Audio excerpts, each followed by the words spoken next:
Students of CBSE board class 10th class 12 बच्चों, आज हम आप कंपार्टमेंट में बैठने वाले बच्चों के लिए कुछ इंपॉर्टेंट इन्फॉर्मेशन लेके आए हैं। जो बेसिक क्वेरीज थी आपकी, उसके रिगार्डिंग ये कुछ इन्फॉर्मेशन है and that will be very helpful to you. जितने बच्चे हैं, चूंकि अब वो स्कूल से आप है नहीं इनरोल्ड, तो आपका बेसिक सवाल होता है रजिस्ट्रेशन फॉर्म। और डेली आप न्यूज़ में सुनते हो कि रेगुलर बैचेस के जो स्टूडेंट्स हैं उनके फॉर्म फिलअप शुरू हो गए हैं, एलओसी उनका जनरेट हो रहा है।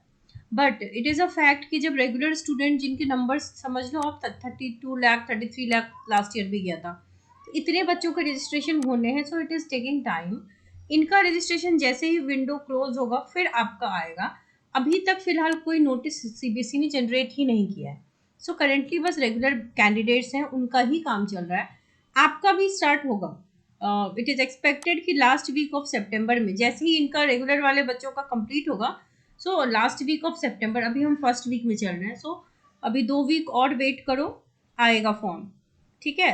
और आपके पास इनफ टाइम होगा, 15 दिन कम से कम मिलेगा, ताकि आप फॉर्म फिलअप करो। और सीबीएसई आपको हड़बड़ाएगा नहीं, क्योंकि देखो कई बार क्या होता है ना, रिकॉर्ड नॉट फाउंड, खास करके जो प्राइवेट कैंडिडेट होते हैं, इम्प्रूवमेंट वाले होते हैं, तो ऐसे बच्चों के फॉर्म चूंकि वो खुद भरते हैं, तो कभी कभार उनमें एरर हो जाता है, ठीक तरीके से नहीं भरते हैं, या तो कैटेगरी फाइंड नहीं कर पाते, सम एरर हो जाता है, या फिर पेमेंट इश्यूज हो जाते हैं, तो उस वजह से रिकॉर्ड नॉट फाउंड आ जाता है। फिर बच्चों को परेशानी होती है कि रीजनल ऑफिस वगैरह में जाके आपको ठीक कराना पड़ता है।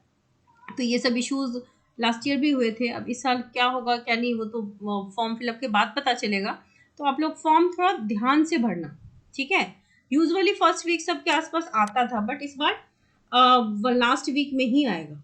और जैसे ही सीबीएसई के रेगुलर स्टूडेंट्स का एडमिट कार्ड आएगा, उस समय आपका भी आएगा, जनवरी में ही आएगा आपका भी, ठीक है। एंड एडमिट कार्ड की कोई हड़बड़ी होनी भी नहीं चाहिए, क्योंकि आपको एग्जाम की तैयारी करनी है, एडमिट कार्ड तो आपको मिलेगा ही। देन सेंटर जो होता है वो आपकी चॉइस बेस्ड होता है। कभी कभी ऐसा रेयर होता है कि आपने चॉइस डाला और आपको वो वाला सेंटर नहीं मिला। Usually it is on the basis of, जो स्टेट तो डेफिनेटली आपका अपना ही होगा, डिस्ट्रिक्ट भी अपना ही होगा। उसके अलावा, क्योंकि देखो उस समय तो 2024 का मेन बोर्ड होगा, तो सारे सेंटर्स तो होंगे ही, है ना। सिर्फ जब स्पेशली कंपार्टमेंट का एग्जाम होता है अगस्त वगैरह में, तब सेंटर कम होते हैं। अभी तो सारे सेंटर है, तो आपको चॉइस का सेंटर मिल जाएगा। Syllabus you know it is changed. Last year जो आपने 2022 और 23 वाला सेशन था, उसमें जो आपने एग्जाम दिया था, उससे थोड़ा सा चेंज सिलेबस इस बार है। और अब आपका जो एग्जाम होगा वो इस न्यू फॉर्मेट से होगा, दैट इज 23-24। तो आप जाकर के जिस सब्जेक्ट का कंपार्टमेंट है, आपको अगर इम्प्रूवमेंट आप सारे सब्जेक्ट का दे रहे हैं, whatever you want to do, तो go and see the syllabus properly, क्योंकि इट इज चेंज। कुछ चीज़ें बदली हैं, इंसर्ट हुई है, कुछ चीज़ डिलीट हुई है, वेटेज डिफरेंट हुआ है, कॉम्पिटेंसी, और सबसे खास बात कि कॉम्पिटेंसी बेस्ड जो क्वेश्चंस होते हैं उसका परसेंटेज बढ़ा दिया गया है, 10th में भी 12th में भी। सो आपको सीबीटी पे बहुत ध्यान देना है, ताकि आपके नंबर अच्छे हों। एमसीक्यू पे ध्यान देना है, ताकि जो एमसीक्यूज हैं, चलो मान लो कि सपोज कि 20 क्वेश्चन हो, आप 20 और 20 बना लो, इसके बाद थोड़े से और क्वेश्चन बनाओगे, तो बेसिक क्राइटेरिया जो पास होने के, वो तो आपकी मीट हो जाएगी। सो यू ऑलरेडी नो कि 3 चांसेस होते हैं कंपार्टमेंट के, उसमें से एक चांस आपका ऑलरेडी हो चुका है, done. You have 2 more chances, अभी आप दोगे मेन बोर्ड। अगर आपने इस बार क्लियर कर लिया तो अच्छी बात है, नहीं तो फिर जब 24 वाले सेशन के बच्चों का कंपार्टमेंट होगा, उसके साथ आपको बैठना है। अभी क्या है कि अभी आपकी चॉइस है, जिस सब्जेक्ट की कंपार्टमेंट है उसी सब्जेक्ट का फिलअप करना है। लेकिन अगर आपने 3 बार में क्लियर नहीं किया, तब फिर आपको इंटायर सब्जेक्ट का फिर से देना होता है। तो उस चक्कर में नहीं पढ़ना है आपको, इसीलिए अच्छे से पढ़ लो। अभी जितना टाइम मिला है ना, उतना टाइम तीसरे चांस में भी नहीं मिलेगा। फर्स्ट चांस चलो 1 महीना था, फर्स्ट शॉकर जैसा होता है कि चलो बोर्ड क्लियर नहीं हुआ, तो it was a kind of shock. तो मान लो 50% बच्चों ने तो क्लियर किया, 50% बच्चे रह गए, चाहे जो भी रीजन हो, वट एवर इट इज।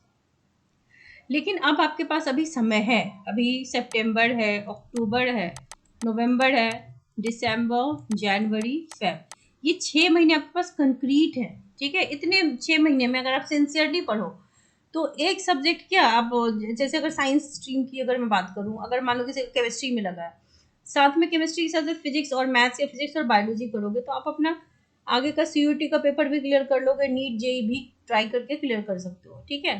तो आप वो करो कि 6 महीने को यूटिलाइज करो। कई बच्चे एग्जाम के टाइम में जगते हैं, जब फेब आएगा या आपको व्हेन आपका एडमिट कार्ड आ जाएगा, ऐसा फर्स्ट जो आपका कंपार्टमेंट हुआ था उसमें भी मैंने ये चीज़ देखा था कि बहुत से बच्चे, मतलब आप लिखते हो चैट्स में कि आपको, आप परेशान हो, but you don't work on it ना। लास्ट वीक में जाकर के आप सीरियस होते हो कि लास्ट वीक में you look for some important questions, कि आपको इम्पॉर्टेंट क्वेश्चन मिल जाए कुछ और आप पास हो जाओ। कोई भी टीचर आपको इतने गेस्ट क्वेश्चंस नहीं दे सकता जिसको पढ़ के आप ओवरनाइट क्लियर कर लो, ठीक है।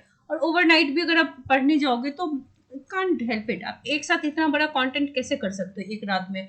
कोई भी टीचर आपको कैसे दे सकता है वो सेट ऑफ क्वेश्चंस जो एग्जैक्टली एग्जाम में मैच कर जाए? तो डेफिनेटली हमको पढ़ना तो पड़ेगा, दैट इज अ फैक्ट। तो लास्ट में पढ़ोगे तो फिर मार्क्स खराब आएंगे, फिर डाइसी सिचुएशन होगा, पास हूँ ना हूँ। तो इससे बेटर है कि अभी जो टाइम है, यू हैव 6 मंथ्स, अगर आपकी चॉइस, अगर आपको सिर्फ अपना पेपर क्लियर करना है तो उसकी तैयारी करो, साथ में कुछ और करना है तो उस चैलेंज को एक्सेप्ट करके अच्छे से करो, utilise your time, do not waste it, ठीक है। तो जो भी आपका स्ट्रैटेजी है, वट एवर इट इज, उस स्ट्रैटेजी को फॉलो करके अपने सब्जेक्ट्स को आप क्लियर कर लिए। अभी सीबीएसई के साइट पे यही पेज दिखा रहा है 2023 का, देयर इज नो अपडेट, यहाँ पे 24 नहीं आया है। आएगा तो आपको बता दिया जाएगा, ठीक है। आप लिखना सीखिए, याद करने के बाद आप लिखना सीखिए, कैसे लिखते हैं, क्या नहीं लिखते हैं, कैसे नहीं लिखते, ये भी जानना जरूरी होता है, ठीक है। Paper presentation is a very important thing marks fetch करने के लिए। एक तो आपके पास कंटेंट की जानकारी होनी बहुत जरूरी है, ठीक है, जानकारी होनी बहुत जरूरी है, बेसिक कॉन्सेप्ट, क्योंकि अब प्रैक्टिकल एप्लीकेशन से क्वेश्चन आते हैं, तो अगर आपको कॉन्सेप्ट की क्लैरिटी नहीं होगी तो you will not be able to solve the question. फिर भी अभी भी ऐसे 40% क्वेश्चन तो हर पेपर में होते हैं जो बहुत बेसिक होते हैं, डायरेक्टली मतलब पॉइंट टू पॉइंट एनसीईआरटी से होते हैं। धीरे धीरे क्वेश्चन का लेवल बढ़ता है कि 40 से आप 60% पे जाओगे तो थोड़ा सा लेवल डिफिकल्ट हुआ, 60 से 80% पे जाओगे तो और डिफिकल्ट हुआ, 80 से 100 की तरफ जाओगे तो परसेंटेज जो होगा क्वेश्चन का वो डिफिकल्टी लेवल अप होगा। लेकिन 40% तक डिफिकल्टी लेवल बिल्कुल भी नहीं होता, मतलब जो बेसिक जिसको आप बेबी टाइप क्वेश्चन कहते हो वो आते हैं।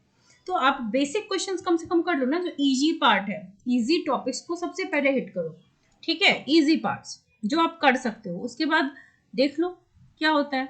और मैंने आपको लास्ट डे भी बताया था कि सिलेबस की जानकारी रखो, वेटेज की जानकारी रखो, एनसीईआरटी से पढ़ो, नोट्स बनाओ, रिवीजन करो, पीवाईक्यू, सैंपल, एग्जाम्पलर्स, ये सारी चीजें आप सॉल्व करो, तब जाकर के आप अच्छे नंबर से पास हो जाओगे। There is no shortcut to success, किसी भी सक्सेस का, चाहे आप किसी भी फील्ड में जाना चाहो, शॉर्टकट से कभी नहीं मिलता, हार्ड वर्क करनी पड़ती है, and it is a fact. अगर मैं आपको बोल दूं कि आप एक हफ्ते पढ़ के पास हो जाओगे तो it can be a matter of chance, but ये होता नहीं है, आपको पढ़ना पड़ता है, ठीक है। तो मेहनत करो, टाइम मिला हुआ है तो मेहनत कीजिए, फॉर्म तो आ ही जाएगी, फॉर्म आएगी और अच्छे से सीबीएसई के साइट पे प्रॉपर तरीके से बताया जाएगा, और ये हो ही नहीं सकता कि आपको पता ना चले, ठीक है। सो आप बच्चे चैनल के साथ बने रहो, चैनल पे तो सबसे पहले जानकारी मिलती है। और आपको मैं ये बता दूं कि देख लो, ये जो क्वेश्चंस हैं, इंपॉर्टेंट क्वेश्चंस की ऑलरेडी हर चैप्टर की, केमिस्ट्री की 12th की वीडियोस बनी हुई है, लिंक आपको प्लेलिस्ट में मिल जाएगी। आप जैसे चैप्टर पढ़ोगे जस्ट चेकआउट, आप इस क्वेश्चंस को देखना, हाँ ये वो इंपॉर्टेंट क्वेश्चंस पर चैप्टर है, अगर आपके 10 चैप्टर हैं तो ये 300 क्वेश्चंस हैं, ठीक है, 30 to 10। इतने क्वेश्चंस अगर आप करोगे तो आपको ऑलमोस्ट एक आइडिया मिल जाएगा कि इसी पैटर्न से क्वेश्चंस आते हैं, ठीक है। लेकिन 30 क्वेश्चन आपको कोई नहीं दे सकता जिसमें आप सारे के सारे क्वेश्चन हिट करके एग्जाम में आ जाओ।